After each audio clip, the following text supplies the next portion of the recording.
Mr. Speaker, about half an hour ago, and speaking more in sorrow than in anger, I think those were his words, our Green Party colleague Dr. Kennedy Graham invited me to dispel his and the Green Party's fears over free trade agreements. Well, sir, I suspect that the huge number of Green Party members and supporters in the chamber and in the gallery at this moment, and the thousands more glued to their broadcasts on TV and radio at home as I rise to take my feet, are sadly probably fairly unshakable on this topic. But nevertheless, I'll have a go, because the challenge was extended so earnestly and so thoughtfully in the best inter-party spirit of neoliberal orthodoxies, and I do appreciate it. So perhaps the first topic that I could explore that might appeal to my Green Party friends and supporters at home in Hamilton West is the environmental aspect.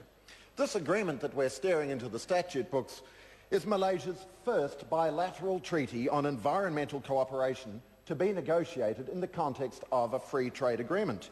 The first, Dr. Calder. It establishes a set of shared trade and environmental principles to promote sound environmental practices and sustainable development.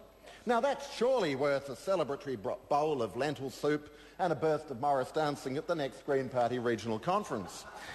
And another aspect that may see them treat themselves to an extra pumpkin and herbal muffin is the continuing appeal of New Zealand's education system to Malaysians. The strengthening economic and cultural ties reflected by this agreement stand to get a further boost, and are very significant, especially at a tertiary level, which I'm sure will appeal to the previous Labor Speaker, Grant Robertson, their new tertiary spokesperson, who I understand is especially excited and inspired by unfolding events across the Tasman as we speak this morning.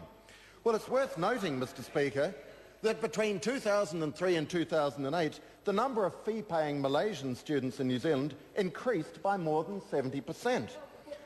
More than 70%. It's a popular statistic this morning. So this made Malaysian students New Zealand's third largest source of international fee-paying students, and it's worth noting also that international full fee-paying students are worth over $2 billion a year to our economy. And the final point that I'll make, Mr. Speaker, just very quickly to reiterate the benefits, is that to some of our major exporters. The Malaysia Free Trade Agreement eliminates Malaysian tariffs on 99.5% of New Zealand exports within 7 years of entry into force. Specifically, just looking, say, at the kiwi fruit industry, this means that exports which currently incur a 15% tariff from Malaysia will become duty-free by 2012, and based on latest figures, New Zealand's exports to Malaysia have grown already by 173% since 2007.